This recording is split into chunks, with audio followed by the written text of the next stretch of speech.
Welcome. We'll get started shortly. Before we begin, here's how to earn continuing professional education credit for attending this session. There are no polling questions or attendance checks. Instead, you will demonstrate your knowledge by taking a brief multiple-choice quiz using the Earmark app. Visit earmark.app in your web browser. You can also download the mobile app by scanning the QR code on the screen. Log in, or if you're new, create your free account. Be sure to use a valid email address because that's where we'll send your course completion certificates. From the home screen, scroll down to find the course. You can also tap the magnifying glass icon to search for the course. Tap on the course artwork, then the Enroll button. On the Course tab, you'll find the recording and quiz questions. Complete the quiz to earn your CPE certificate.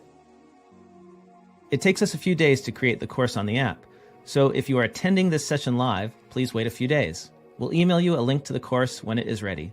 If you have questions or need help, email us at support@earmarkcpe.com.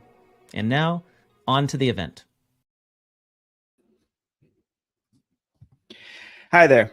I'm Jeremy Wells, enrolled agent in Florida CPA, and I'm excited to be here on this Earmark webinar today with Brad Messner, enrolled agent. Brad is the Vice President of M&J Tax Service. He's also the founder of Financial Guardians, a fantastic resource if you're trying to up your firm's cybersecurity and how you're handling information and technology in your firm. He was also named 2003 Tax Professional of the Year by the National Association of Tax Professionals. So Brad is a fantastic person to speak on today's topic, which is navigating AI in a tax practice, techniques and precautions. Brad, I'm going to jump right into a question here, but first I want to remind the audience, feel free to post your questions in the comments. Later on in the show, we'll go over some of those comments and make sure that at least a few of them get answered.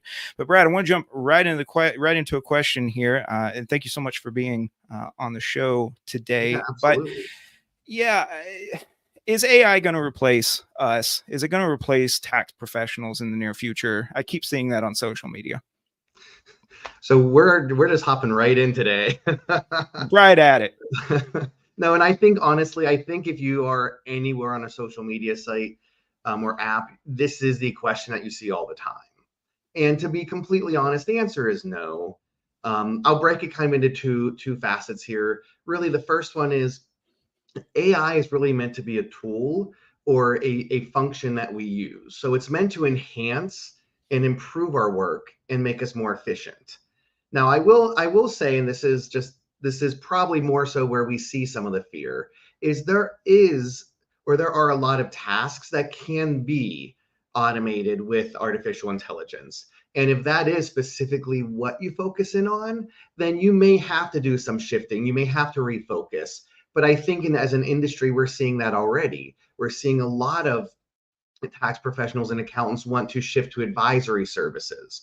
So it's not that it's going to replace. It might open up new doors and allow you to focus on areas that you really like, while allowing the AI or the automations to step in and do a lot of those mundane tasks. So I guess to summarize, the answer is no. It is not actually going to replace any of us. It is just going to make us better and more efficient.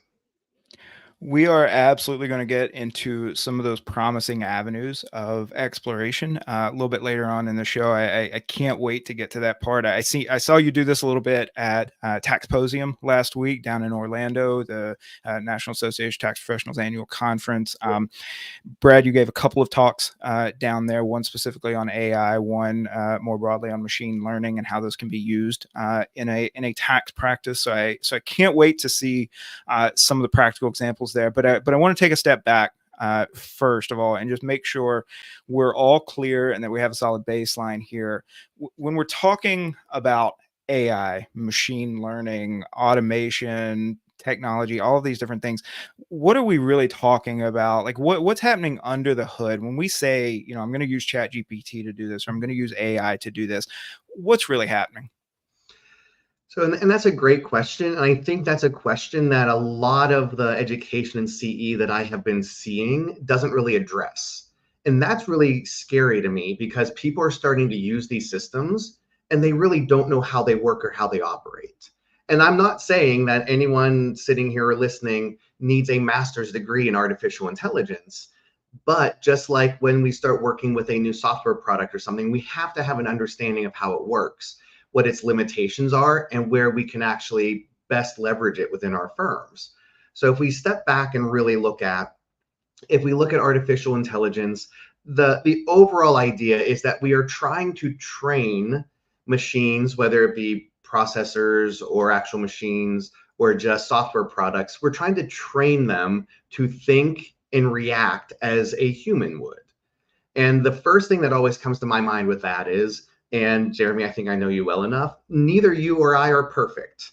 As much as we may want to be, we have our flaws. We don't always react 100% perfectly. And if a system is truly designed to mimic human thought process and decision making, then we always have to allow for there to be that possibility that it didn't have all the information or that it could possibly make an incorrect statement.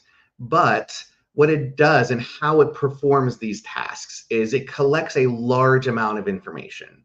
And when we say a large amount of information, I don't mean that we have 10 to 15 tax returns sitting here. I mean, we're talking about millions upon millions, even into billions of records of just data collection. And then it analyzes that using complex math algorithms, and it starts looking for patterns. And that's really the key thing here is we're looking for patterns, and we're going to be using some linear algebra, not today, but in the end, the overall idea is it's using linear algebra to detect patterns and figure out where decision and logic line up. Okay, that'll make sense. You're talking math, and so I start thinking numbers, I start thinking addition, multiplication, subtraction, right? Maybe even some graphing, that sort of stuff. But a lot of the applications I see are with text, right? So I'm going to feed a bunch of text into ChatGPT, or I'm going to ask it to read a PDF of something or to look at a website, and then it's going to respond in text. So what's happening there? Where does the math come in if it's just text? Because it looks like I'm giving it words and it's giving me back words. Yep. So, and that's a great question. And I think that's, again, one that not enough people are asking. A great example, just to really, really simplify it, is if you grab your phone and you want to send me a text. This logic and this pattern recognition is what is ultimately sending me a text to say duck me instead of another term or phrase. So it's looking for context. It is looking for similar patterns and words to know what is the person trying to say. Do I need to auto correct this statement because I understand they meant to say you instead of your? So it's actually, if you step back, we've been using some of this logic for more than a decade in some of the autocorrect features we have. We're just now using it in larger context. So when I'm sitting there saying, write me a poem about whiskey, it understands those terms and it can now start pulling all of those terms together and using, again, that complex math. It says, okay, so we have poem and we have whiskey. How do we pull those two together? Which is why we do see from time to time, if you've used it to generate, say, a picture, someone might get that sixth or seventh finger. Someone might have a misspelled word in the image because pattern recognition isn't perfect, but it's still getting you to that same realm of, okay, that makes sense. It's in that same bucket of what I would consider a poem and whiskey. And as these systems evolve, they're getting better at those. So now we have an idea of what a whiskey-based poem looks like. I have no idea where I pulled those examples from.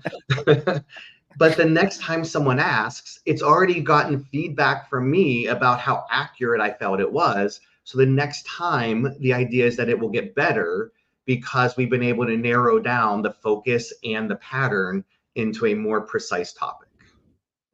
Yeah, I think that's one of the interesting things about it is there are complaints about the accuracy or the lack thereof in terms of both the responses it's giving us, right? There's actually something technically inaccurate or wrong about the response, but then also sometimes it's almost gibberish. It's just not even close to what I was really asking it. And maybe part of that is I didn't word it correctly, or maybe I used a word that can have multiple meanings and it just picked the wrong one. And so as I think about how this could apply to our topic, right, to taxes, what would it even look like for AI to help with taxes? Because I think to the general public, especially the ones on social media who are saying that, within a year or two, we won't even need tax professionals, right? AI will just do all our tax returns for us.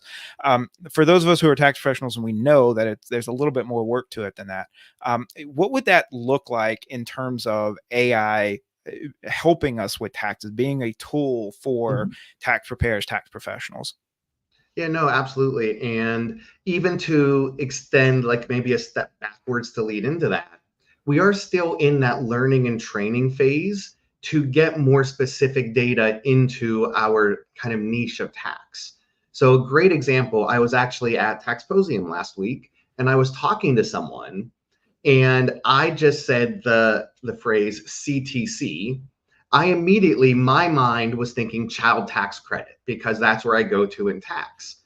But that individual had just finished up the certified tax coach program. So in their mind, CTC meant something completely different. And that is the hurdle that we're coming over as we're moving more into this. And I think because there has been some of that, we'll just say, I don't say inaccuracy, we'll just say less accurate. Because there's usually, as we all know, when we see that social media post, it may not be completely inaccurate. It's just not as accurate as we would like it to be. And that's what we're going to see a lot with these AI systems, especially on the generative AI that's designed to generate content. We're still floating around a 60% accuracy. And as we move into applying it into our industry, we're seeing, I think, some hesitation. We're seeing some people who are very slowly stepping in because what they're doing isn't always the most accurate. So they're pulling back that little piece and saying, well, I'm going to use it to write an email to a client. And you know what? That's a perfect use. And if anyone has read pieces of my dissertation, you'll agree. Help and assistance on the writing is absolutely necessary. And I think that's a great use. I've also seen people say, well, I'm going to use it to draft a client disengagement letter. And I usually see people word that prompt or word that request a little more rough than say, I want to disengage this client. But in reality, my fear there is we're now crossing over multiple industries. And that's where we haven't had training yet. So yeah, we can generate that disengagement letter. We can make it tax specific, but there's still a lot of legal pieces that may need to be part of that disengagement letter. So just slapping a prompt in there and getting a pretty looking letter may not always be the best response. But what we're seeing a lot right now is a lot of people talking about the ethics, which absolutely needs to happen. We're seeing a lot of people talk about the communication side, but we're not necessarily seeing as many people talk about, well, what can I actually do with it? How can I make my world and life better? What problem can I solve? And I think that's really where we need to see some of the focus shift. Well, yeah, because you bring up a couple of good points, and I want to make sure we address them before we get into the actual use cases, because I really think this is the crux from looking at how this could change the profession for better or worse. Oh, Is absolutely. you mentioned the ethics part of it, and a lot of the ethics continuing education focuses on, for example, prepare penalties and due diligence as to accuracy. All of these sorts of the 6,000 section of the tax code, as well as Circular 230. So let's address this really quickly before we dive into the actual practical use cases. What are the regulations? What are the core regulations that tax professionals, especially firm owners, need to be aware of and need to have figured out and understand before they launch into adding AI into their workflows, adding AI into their firms? Nope, absolutely. And I have a slide to kind of start us into this topic. So this, I think, it's been around for about a year now. I actually think it was June of last year, but it really didn't make a huge push into our industry because it's in the legal space. But there is so much overlap between the tax industry, finance, and legal that I wanted to start here because as we're dealing with some of these inaccuracies, there are consequences if we aren't reviewing and understanding ultimately what we're trying to leverage. And this was just an example of a case where a lawyer, now I question their stance. I think it may be slightly more backpedaling, but their view was they thought ChatGPT was an enhanced search engine. So they entered some questions into ChatGPT. It hallucinated, which for those for those watching, an AI hallucination is just the technical term for what we say when an AI is not accurate.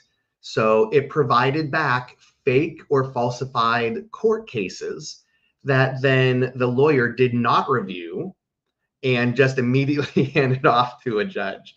And I'm sorry, I can't even say that without laughing because every single thing that comes through my desk, I need to review.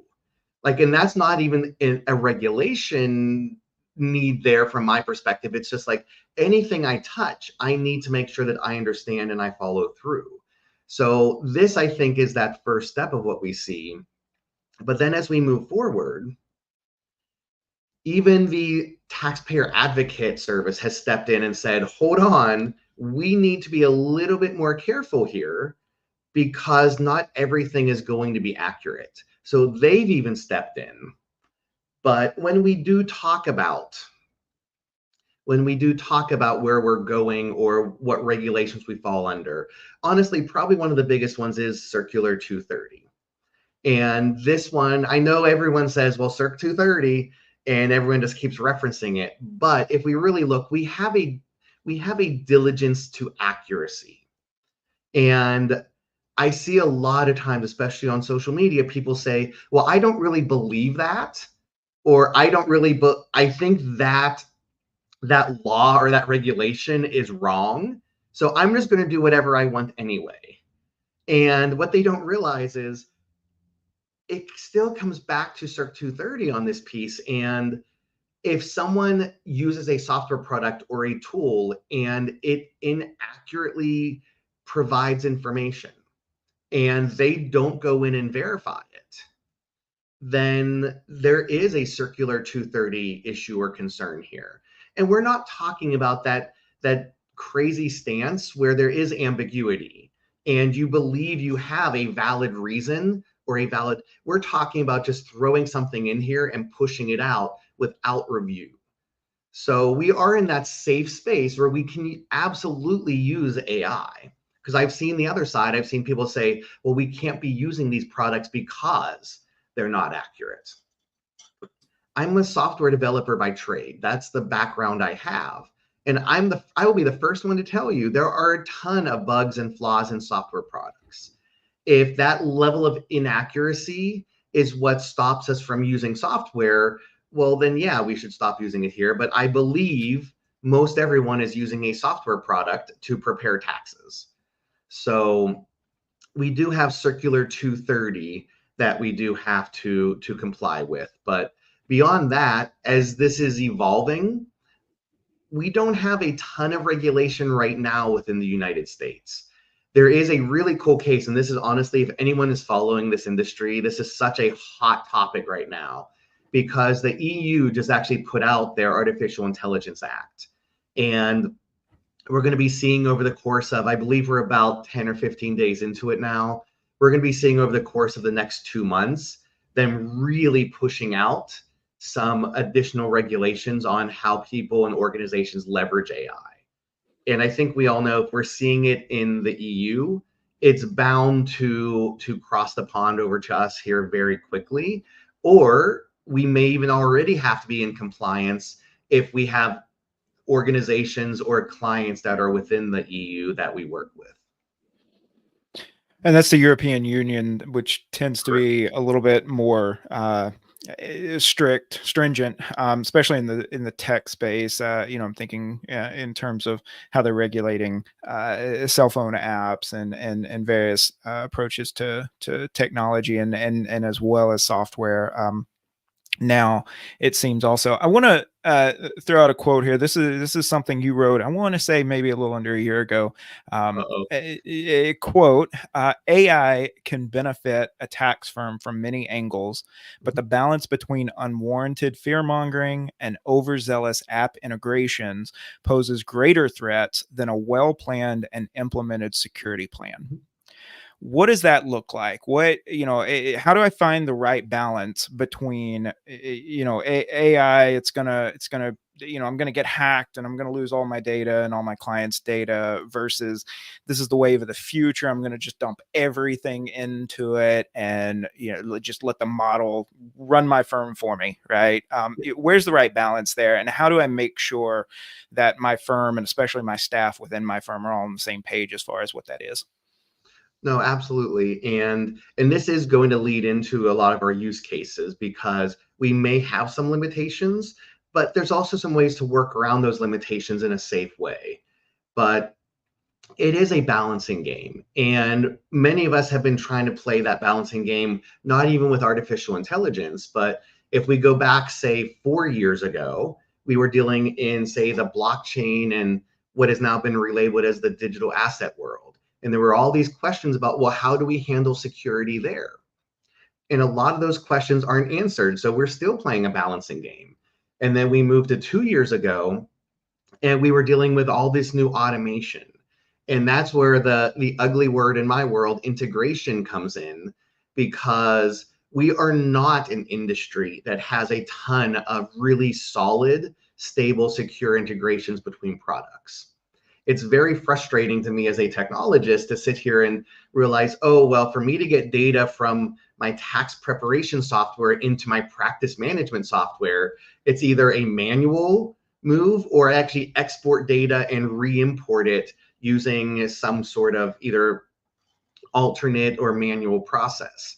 So we're stuck in this holding pattern because a lot of the technology we use doesn't really allow for all these integrations. So that does leave us kind of in the wind with how do we handle security. And I know I'm the security guy. Honestly, I only have one slide here to chat through. And then, like I said, to me, the rut is how do we actually stay within these bounds, but also do some of the cool stuff we could be doing. But I think the big thing is we don't want to be uploading PII. And I know there have been some folks who've said, well, it's completely safe and it's in a closed system. And in AI, when we're talking about open and closed systems, it is a different designation. So if you hop into, say, we'll just use ChatGPT, not that any of the other systems are significantly different, but let's say I hop into ChatGPT just as a brand new user on their free tier. Anything I work with and upload and share and question helps build and improve the overall model of the system. The problem is it's now part of the system. And as such, it's part of the collective. And we've seen in a lot of sci-fi movies that collectives tend to overuse that information. So we do have the option for what are called closed systems. And these are systems where you have a separate bucket where your data, your questions, your information is stored outside of the overall collective. The benefit here is that your information isn't open to be shared or being used to train that larger collection. In an ideal system, we're using both. In an ideal, we're pulling data from that larger system because they have massive amounts of data that we can use, and we're pulling it into ours and using it to improve and essentially connect into our data to provide a larger context. The problem, and this is the security piece that people don't like talking about, is if that AI system is breached, then the open and closed systems are both breachable. So, for example, Microsoft with their Copilot and ChatGPT, OpenAI, have both had data breaches within the last year. Both of those data breaches have breached both their open and closed systems. So just because someone uploaded PII or personally identifiable information into a closed system does not guarantee that it's going to be protected. The promise that they make, and I won't say guarantee, the promise they make is that that data won't find its way into the open system. It will just remain within your wall, but there's still, unfortunately, ways to breach into your wall to obtain access to that data. Yeah, and so you mentioned open versus closed systems. Give us some examples, or maybe walk us through some of the actual available systems out there and how they might differ in terms of, the way we would use it as a tax professional, and then what kind of responses and accuracy and reliability we could expect back out of them. Yep. So I kind of break these into two buckets here. The first bucket are the general tools. These are the ones that probably most people recognize by name. They have a high growth, they have a high feature availability. So I think we've all heard of ChatGPT. Most everyone, even though Microsoft has gone through, I think, 2 rounds of rebranding, we're probably all at least familiar with Microsoft Copilot, or that Microsoft has a product.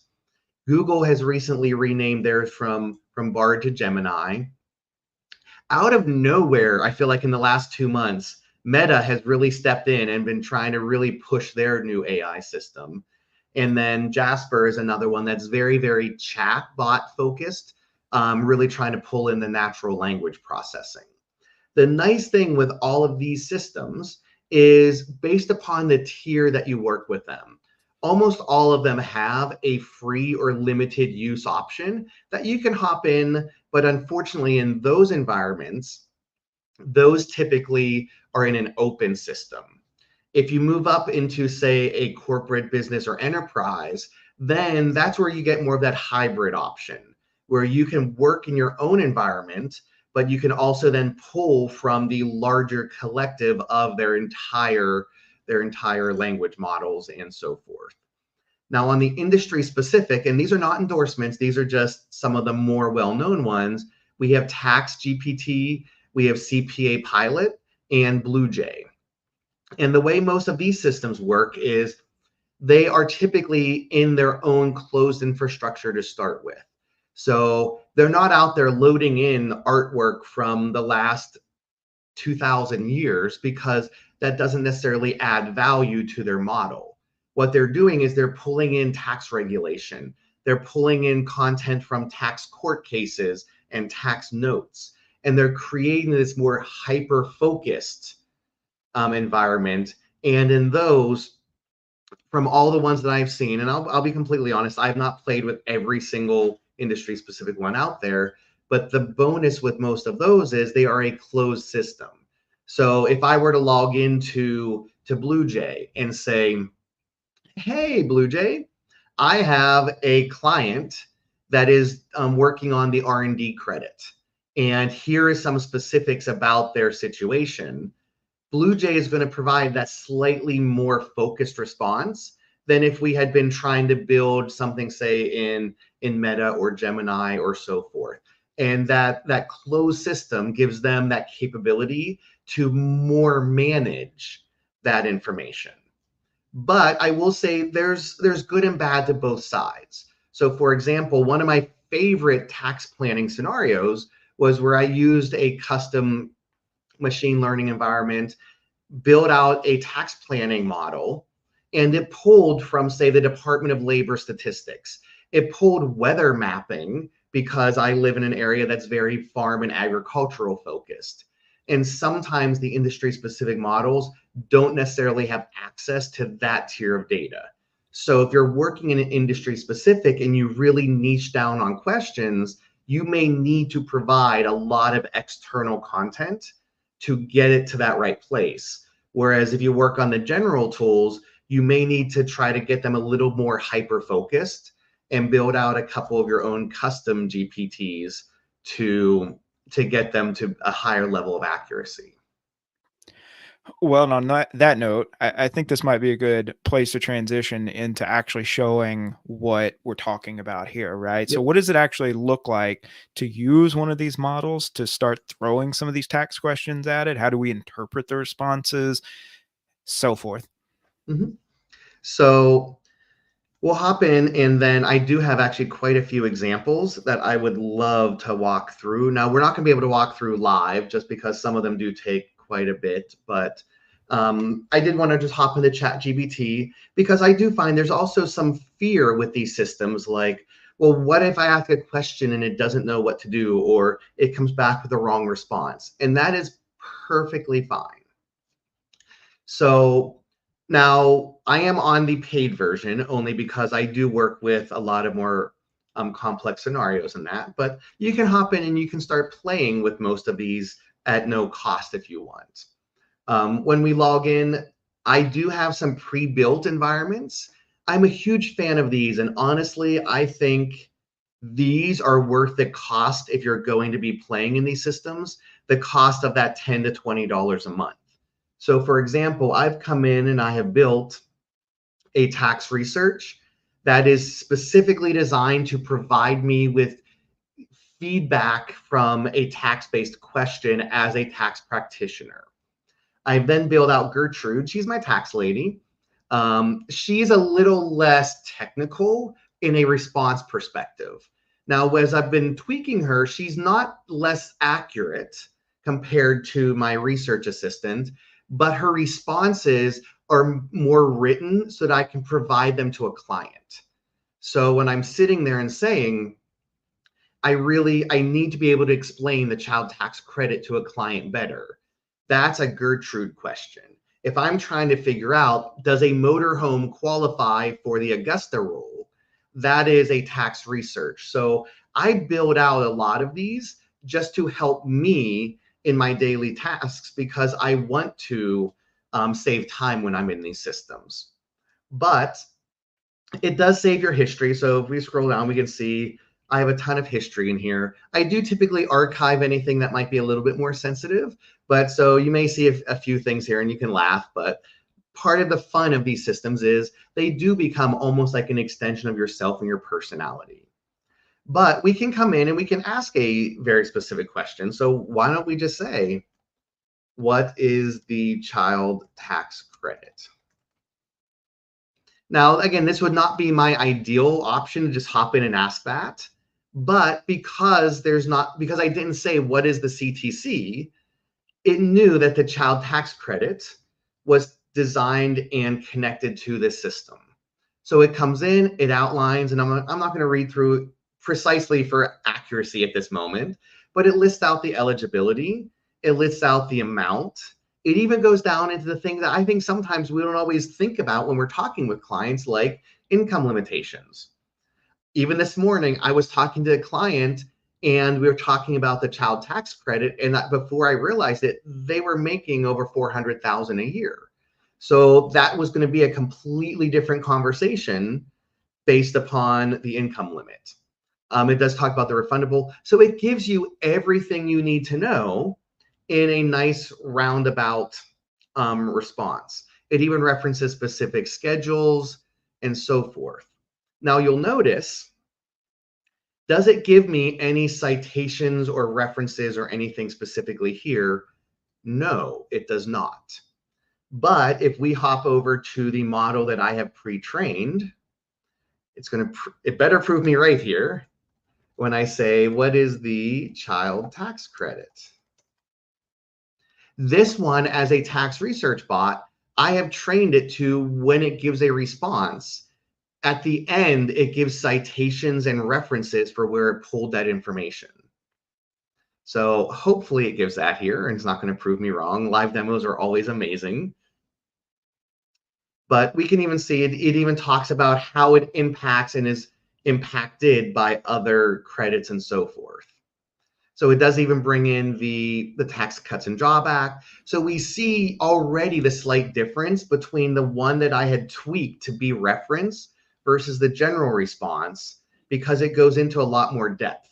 And right here we have, and again, I'm not going to go super deep into accuracy here. We're working through this, but here we see the references and documentation that now I can go and not have to try to find and locate. I can go right to section 24. I can go right to pub 972. And hopefully those are the pubs in section that we're working with here. So the system really isn't challenging to work with to get the basic information out. And that response there, it at first it seemed very similar. It almost seemed like it was just copying, but then it got more and more detailed than the more general chat that you started off with. Yep. So maybe show us, right, for those who either haven't used this before or have only used it in terms of that initial, I'm just going to jump, go to chatgpt.com and I start typing in stuff. I've never gone beyond that. Show us how you get to this, where it's a much more refined, much more detailed sort of approach, because I think this is what could make the difference for a lot of firms, right? Maybe I want to create this for my staff to use. Maybe I want to create something that clients go to my website and use. How do I get to that point with this? Yep. So to build out a custom GPT, you do need to be on one of the paid plans. So if we're going to be building out, say, Gertrude 2.0, we do have to be on a paid plan. So if you're just wanting to hop in here and play, unfortunately, building out a more niched down topic, you do have to move on to the paid plan 4.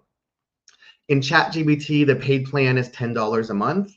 The corporate one is, I think it's $30 a month now, but you have to purchase 2 licenses, so it's technically $60 a month. But yeah, it's really not that challenging. We just come to explore GPTs, and we have the ability to create one right here in the upper right-hand corner. And it pulls up a configurations panel or slide. And people laugh at me because, again, I work alone a lot. I work in my 4 walls. So this does, in a lot of cases, become more of that conversation piece than maybe just slap up the details and so forth. So to build out the one that I just showed, let me pull up a prompt here. And what I'm going to do is I'm just going to paste in here, and then we'll briefly talk through it. But you just want to outline in as much detail as possible what you're looking for. So in this case, we are making a senior tax analyst. So when we say we're making that senior tax, we're immediately stepping in and saying, we're going technical. We're going to someone who can provide context and those details. We're saying with in-depth technical knowledge of the US tax code. So the really cool thing here is, and this is my next process I'm working on, is I'm going to build out individual GPTs for these specific states that I work in more heavily. So that I already have 1 or 2 on the federal side. I actually want to build 1 or 2 more specifically around where I'm located, Pennsylvania. We do a lot of Ohio and West Virginia as well, based upon where we're located. So I want to build out specific ones for those. But in this case, I just did US tax code. We talk about providing detailed explanations. So all I'm doing in this prompt is just outlining who and what I want this prompt to be. And notice I keep saying who, because they really do take on a personality more of themselves. And the more we tweak and the more we customize. So for example, this is a general research prompt. We could build it more specifically to say, I know an area that you have a lot of history, Jeremy, is the HVAC world. So we could pull in some references and some highlights of HVAC work, or maybe someone is specific in farming, such as myself, or real estate. Or one I would love to actually build out a little further would be one specific around representation and taxpayer rights and needs. I feel like there's a lot of confusion in that space. So you just ultimately put in the exact prompt of what you're trying to build, and anyone can come back. I mean, you can screenshot this and write it out. That's not a problem, because ultimately this is a growing system. So I've used this prompt now for 2 or 3 weeks. I'm probably going to be building another one at some point in mid-August, just to allow my work to evolve.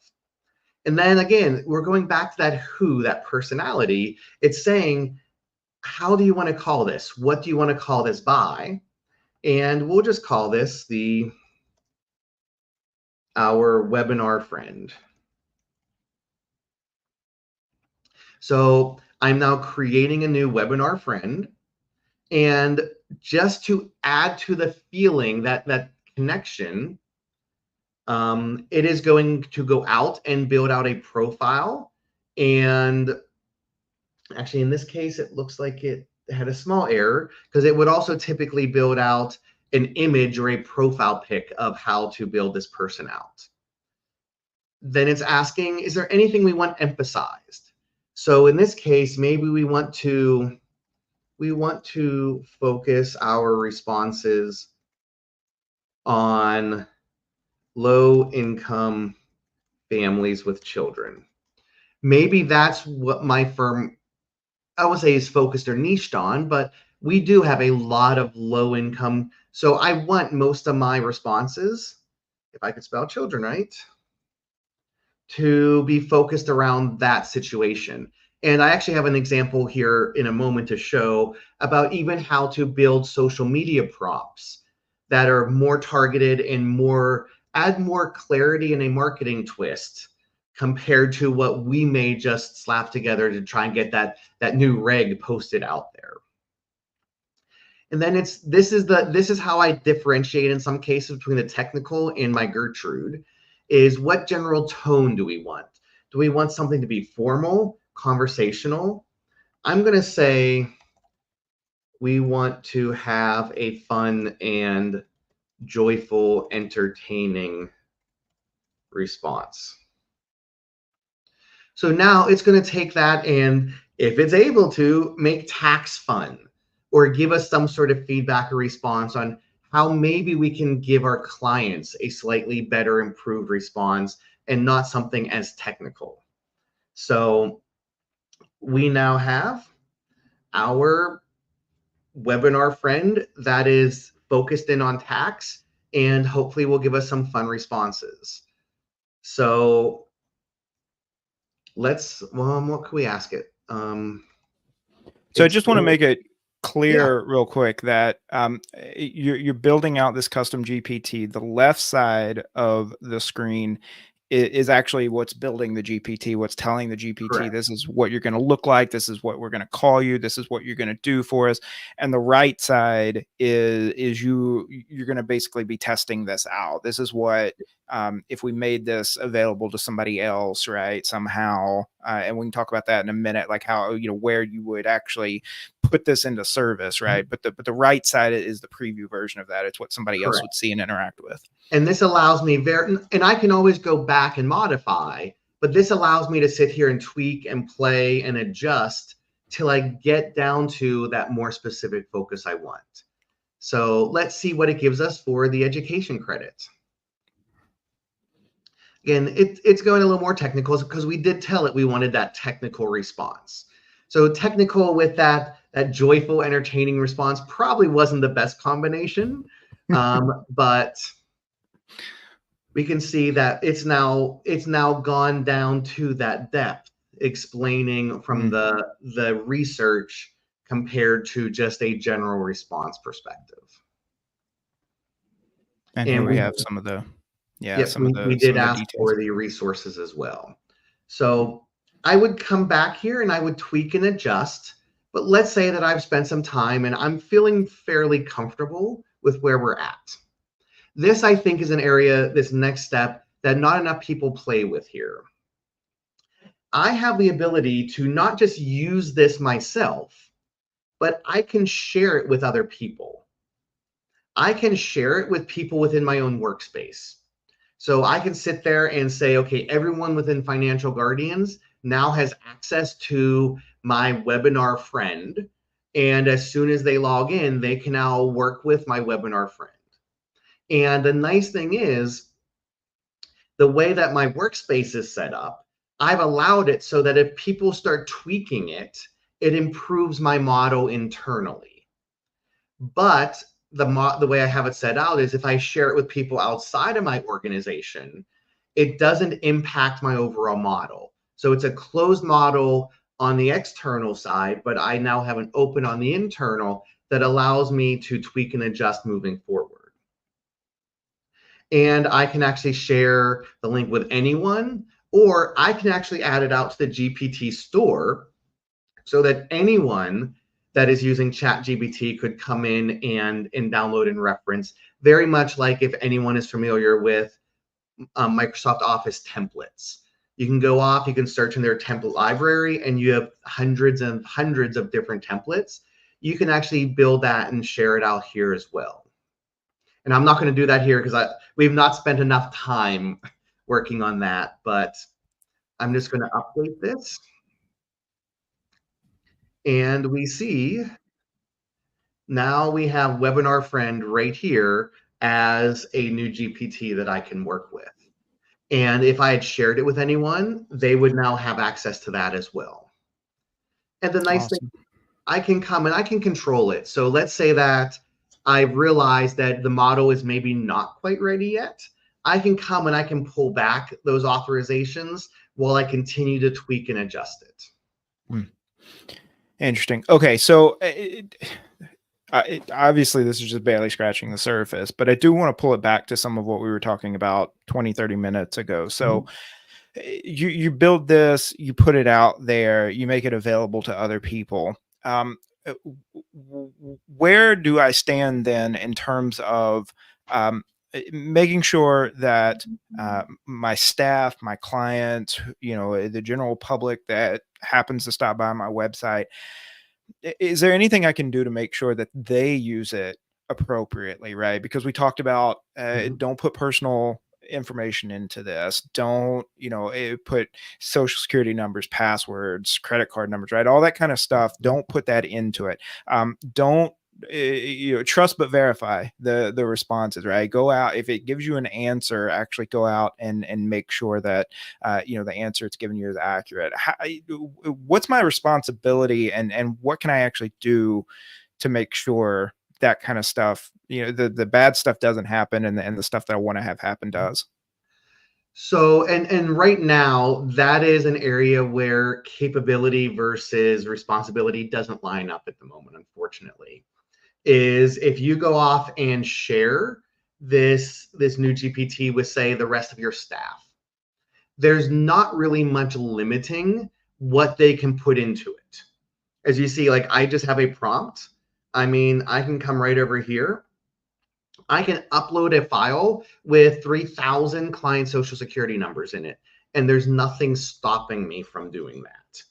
Likewise, maybe I do have a very tech savvy group of clients or that I want to say, hey, you know what? You can hop into ChatGPT. We're available there. Just like years ago, people were promoting that they were available in the metaverse and all these other things.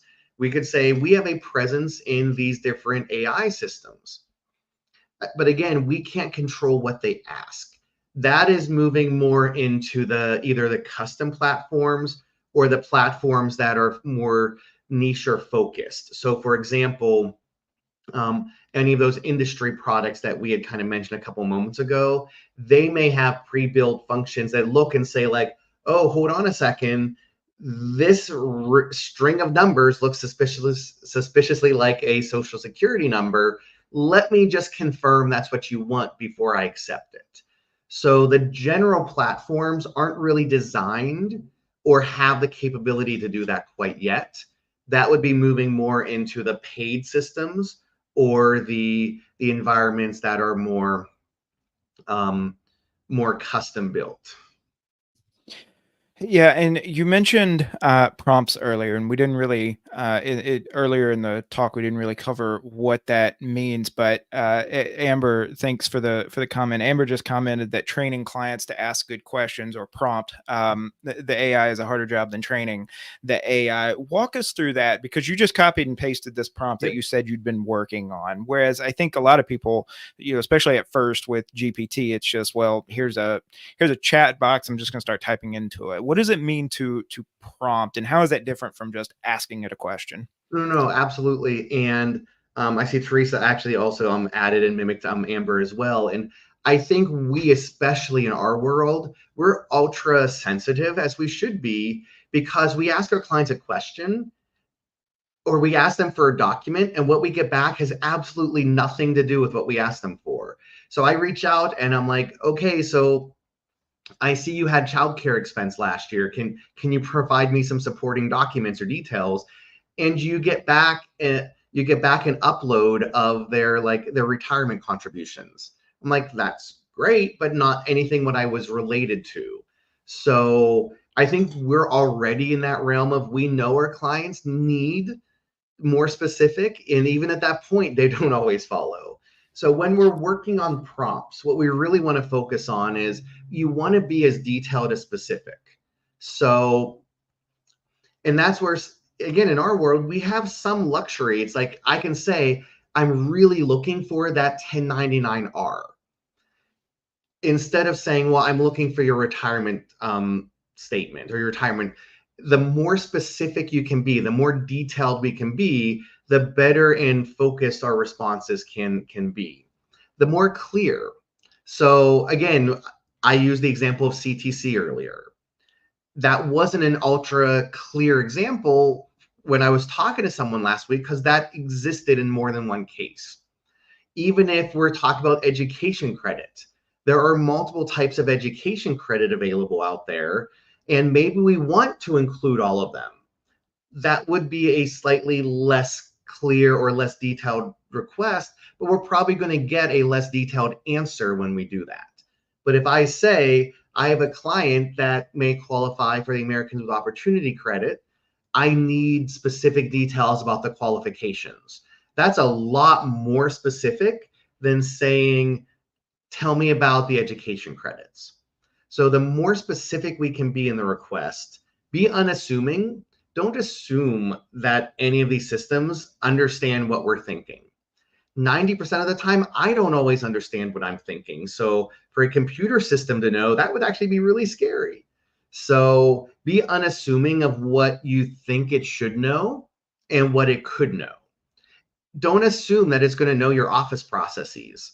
So just because you ask about a due diligence requirement, your office process might actually be slightly different. And then be as inclusive as you can of details. So the tax code for 2015 is significantly different than for 2023. So put in a year, put in more details around. I had a small faux pas last week in a prompt I was working on, because I was working on a self-employed individual. I was so proud of myself. Like, I had their kid information, their dependent information, I had their spouse salary and all that. I completely forgot to put in any details about the self-employed person's income. So make sure that we put in those supporting details, because that is what is going to drive, for one, accuracy, but is going to save us more time in the bigger picture.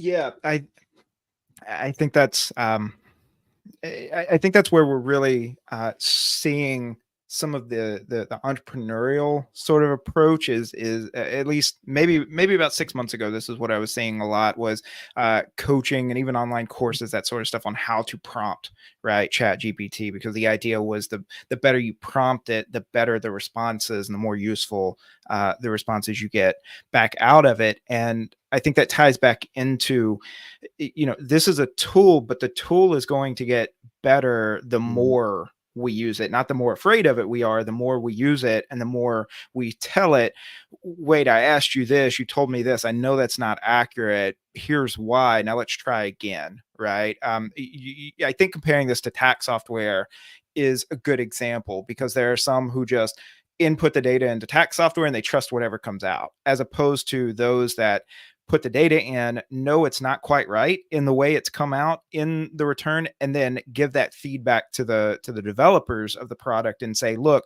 on line 17 of this form, it's not calculating correctly. I need you to go back and fix it. And that helps everybody using that software. Absolutely. And even if we step out of our world, look back to like the Industrial Revolution. Look at even what the tools they had pre-industrial, even post-industrial, compared to what we have now. I don't see many people there building a car by hand using tools that we've had for over 100 years. Our tools have improved. Our tools have made us more efficient and made us more accurate. So, and that's, I mean, if we're being completely honest, as a business major, that's why the Model T was the Model T. It was just easy to build. It was easy to replicate. You didn't have a lot of features or functions. You just got what you got. Allowing and modifying and improving our tools have given us every feature we have now. We have self-driving cars. I have heated and cold cup holders in my car. All of the tools that we have allowed us to get to that point. Well, and not to carry the metaphor too far, although, I'm running the risk of this, but if someone were to say, I just built this car by hand, meaning they use no tools, I'd be concerned that all of those nuts and bolts weren't actually tight. And maybe this is actually a worse car than what machines had put together. And so back to your example of, how some of these models, they'll bring up additional components of these concepts that you wouldn't have just thought of, on the fly. Maybe in the middle of that client meeting, there was some detail that out of the 9 points ChatGPT listed for you, it was detail number 7 or 8 that would have just slipped your mind in the middle of that conversation. But had you pulled that up, right, not to rely entirely on it, not to say, well, let me just read off everything that ChatGPT just pulled up for me. We don't want to do that. But then at the same time, if it supplements what we can recall and what we can bring to the client relationship, and maybe in the preparing that tax return, maybe it'll remind us of this point that we otherwise would have omitted or just looked over, and so it's a good reminder. It supplements and enhances our ability to serve our clients, as opposed to maybe this fear of it just replacing us entirely. No, and I think that leads us into, because then then people start asking me, okay, so what can we actually do with this? What can we accurately or honestly do today with this? And I just threw out some. I do have a couple screenshots and a couple examples we can walk through here, but I think one of my favorite is have it build your social media posts. Again, I'm not great at marketing. I'm not great at exquisite writing.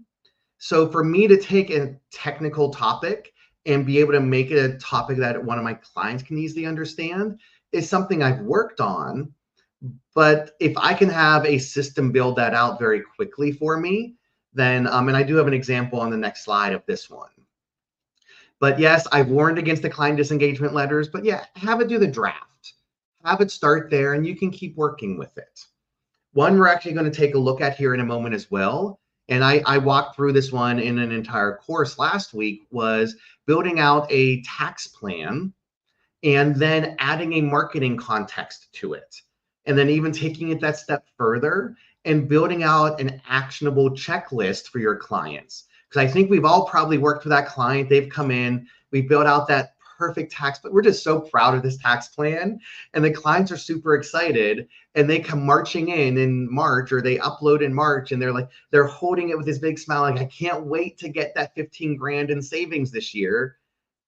And they've executed nothing. So to me, leveraging where our pain points are, that's really finding where we have struggles with clients. Drafting a CP letter response. This is one of my favorites. I will redact a CP 2000 or a CP letter and upload it and say, draft me a response of this. And it will actually give me back a Word document with a template. And this I actually didn't know until like 2 years ago. The IRS actually provides us templates to aid or assist in responding to these letters. So it actually goes out, pulls those templates from the IRS source, and applies my letter to those templates. So there's some really, really cool things that we can do with this. And I threw the last one in here for a little bit of fun because, yeah, we can use it for things out that help us in our business outside. But So I want to jump in here real quick because you mentioned something that it was really interesting to me, and it ties back to what I hope has been a theme throughout this, that we need to use this, and the more we use it, the better it will get. But at the same time, we need to be cautious about how we're using it. So you mentioned uploading a redacted IRS letter. We know that IRS letters sometimes it seems a little inconsistent. Sometimes they will be redacted. Sometimes the actual versions they get in the mail sometimes will have the first 5 digits of the social X'd out. Sometimes they won't. Sometimes they'll just have the full social or EIN printed on them, but they'll always have the name, the address, that sort of stuff. So when you say redact, what does that actually look like, and help us understand like how I could actually take something that is real client data, and what could I do to prepare it and make it something that I could put into a model like this? Yep. So I'm not a huge fan of doing things on the manual side, mostly because it just takes longer, I find, and it tends to be less clear or concise when we scan and upload. So I'll typically I'll scan or upload the CP letter, and then I just initially go through. I remove social security numbers, addresses, names, anything that is specific. And what we do in our firm is we have a code name that we use. So instead of it saying Renee Johnson, our internal is just Mr. and Mrs. Smith. And we do that, and we do it in all caps, so that when we reference things on the draft we get back, it's nice and easy to see what we have to reference. And that's just our easy way of redacting. I guess weirdly, you probably could have a Mr. and Mrs. Smith that you're working on. But we do that, and then we get a nice clean version, and we upload that. So we don't have to go through and necessarily remove that they were with Citizens Bank, because there's thousands of people who are with Citizens Bank. Now, if there's an account number next to Citizens Bank, then yeah, that needs removed or redacted. But we just go into the scan version, and we just erase those in our digital before we upload it. And you're doing that with the PDF viewing software. Does that seem sufficient to get that done? Just use the built-in redaction tool. Well, we don't use the built-in redaction because technically in a lot of cases there is some underlying. So we go in and we have it convert to text, and then we actually go in and we delete those actual lines or fields of text. It's something I've been curious about, because I'll see social media posts that will use a variety of techniques. Sometimes they'll just add a black box over top of the text, but then I'll see other posts that will show how if you go in and change all the settings on that image, it'll actually reveal what's underneath that. And so obviously this is not an ideal way of doing that. And that's where if I was doing, just say, a webinar, I could go in and I could black out and redact that way. But if I'm keeping anything in a digital format that I'm sharing, then I want to do that as well. Because even if people aren't aware, like when you're building out, say, a PowerPoint, I've seen people go in and just put a white box or a black box over something. Well, if that PowerPoint gets shared, that information is still there. So I've found just going to the absolute deepest source and changing it there. And honestly, from time of scanning to time of upload, I'm saying less than 2 to 3 minutes it takes to do a full redaction. We're not doing anything crazy. But I always do extra searches. Like once I have it redacted, I do a search of the file for the client name. I do a search for like the last 2 of the social, just to make sure that it's not floating somewhere in and I missed it. So another example I've seen is taking financial statements for a business and taking the spreadsheet or the CSV version of that spreadsheet and Mhm. maybe just deleting the business name and then Yep. uploading the spreadsheet. Does that seem like a sufficient way to handle that? I mean, as long as yeah, as long as you're removing like the name, address, anything along those lines, then I mean that P&L could have been completely made up. Just having those details in there just are not. Um, it's I mean I could make up your P&L and post out there and say, hey, here's one for Jeremy Wells, and there's Right. no validity behind it. So Okay. yeah, so deleting that unless you name the file, oh, this is for Microsoft Inc. or something, then Got it. yeah. Okay, fantastic. Thank you for that bit of a tangent. Let's jump back in here because I saw a little bit of this at tax posing. I think this is super interesting that it's not just doing the work, it's also letting the market know the work we're doing and the value of that work. So let's jump into this. So this is just one example again. Where I'm at, we do a lot of low income individuals. We do a lot. So I just said, write me a Facebook post explaining the child tax credit, including a real example. And I want to target low income families. And we immediately see the thing that we would never, ever, ever do in a real post. We're not going to sit there and say, attention, low income families. Um, I might adjust that to say, hey, households earning less than X amount or something, or maybe even just remove that first line. But we see it puts that little more joyful marketing twist on things, like it's a fantastic benefit that helps reduce the amount of tax that you owe. For 2023, eligible families can receive up to $2,000 per child. So it still needs tweaked, but it at least gave us some of that initial. And we see it even put in little emojis. It took things to that extra step from that marketing perspective. It added hashtags, it added all of those pieces. And if we had said, write an X or write a Twitter post, it would already know that it has to be under a certain character count. So putting in that specific social post should be able to help you tweak or customize down to what you're looking for.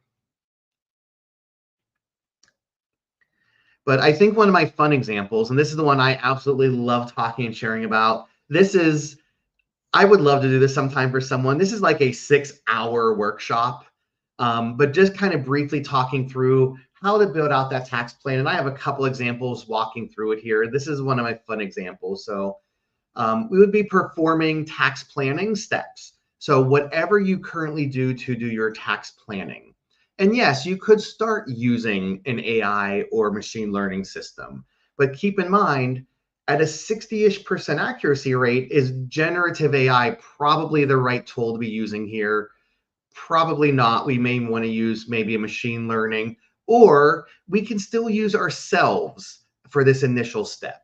If you have a process on how you do those tax planning steps, do those first, and then we decide here are the 4 or 5 areas that we want to provide a tax plan on. At least in my tax planning, I hate giving them a 30-point plan because it's too overwhelming. I try to start with the 4 or 5 that I think are going to be the easiest wins or the most impactful, and we go there. Then draft a plan. We then will improve it with marketing and add it to a checklist. So what I had done was I created a tax plan for my self-employed family. It's a married couple. One is self-employed, the other is a teacher. And I even clearly stated when I was building this out that the teacher is able to provide all of the healthcare benefits. And what it ultimately came down to was there were 4 or 5 things. The first one being an increased retirement contribution. So again, I'm not the most eloquent writer. I'm on so many drafts of most things that it's layers deep. So all I did was I came into the system and I said, write me a tax plan that focuses on these key specific areas. And I provided the scenario of what their income was, what their household situation was, and the areas I wanted it to focus. And you can see that it came down. It even stated for the 2024 tax year, which is the year that we're currently planning for, they can contribute up to 66,000 to one of the above accounts. The spouse can do up to 22.5. So it puts in a very technical response, but not so technical that a client would get this and think, I have absolutely no clue what to do with this. But what is the one thing this doesn't do at the moment? It doesn't pull them back to us. It doesn't highlight the value that we brought to this plan.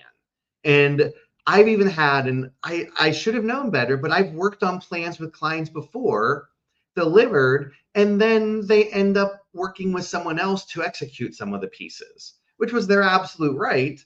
But when I worked with them a couple months later on their return, they came back and were like, oh, well, we didn't know you did that. So I feel like we're always in this industry. We're so shy to promote ourselves. So I then asked it to add a marketing twist, improve the marketing of this plan. And we see now that it is now ABC Taxes customized tax saving plan. And it talks about us at ABC Tax. We understand these pieces. So we've now taken it from our tax plan to an actual written tax plan for the client. And now we put in that marketing piece to add that added value. And then the final step is converting it into a checklist that the clients can now take and feel like they have something they can work on. So it's been this multi-step process, but start to finish, once I got the actual tax plan in place, it probably only took me about 10 to 15 minutes to get to the checklist point. And I also have a machine learning tool that I use for most of my tax planning. So even the tax plan itself only took me about 20 to 30 minutes to build out using the tools that I had kind of pre-configured. Yeah, so my head's kind of spinning with all the different applications, right? Like, because we're redesigning our firm to where we're shifting the focus. We're still doing the compliance work, obviously, but we're trying to build in the planning and advisory components along the way. But then we know throughout the profession we have a lack of qualified, capable workers and staff. And so we're trying to figure out, how do we do this how do we improve the product? How do we improve the service without significantly expanding our need for more capacity? And I think that gets at the crux of this, right? Is that it's not so much that this is going to replace you, but it's going to supplement you, and it's going to allow you to maybe add some additional services, add some additional value to your clients that you otherwise would be scratching your head trying to figure out, how do we hire more people, either to do this work or to offload some of the lower value work onto, so that we can start doing some of this. But then I don't know about our audience, but I know my experience with that is then you start spending so much time trying to train and manage the staff that you're trying to offload this work to, that you've really just created more work for yourself, and you still wind up doing spending a lot of time correcting and their work and that sort of stuff. And so you really haven't allowed yourself to the time or the capacity to do any of this kind of higher value work. So yeah, I think that's, to me, right, as a firm owner managing a staff, this is where the value is. It's not so much in replacing people that are doing the work, but rather supplementing them and allowing them to do higher value work along with the other work that we're doing. No, and even to add to that, I mean, a lot of us are self-employed or work in smaller firms where we are missed if we are not present. And even this year, I mean, I'll be fully transparent. The weekend before the filing deadline, I had a stroke and I was in the hospital. And that is our heavy time to be doing extensions. But thankfully this year we had migrated to actually using an automation and AI system to calculate, communicate with clients, and actually then build out our extensions.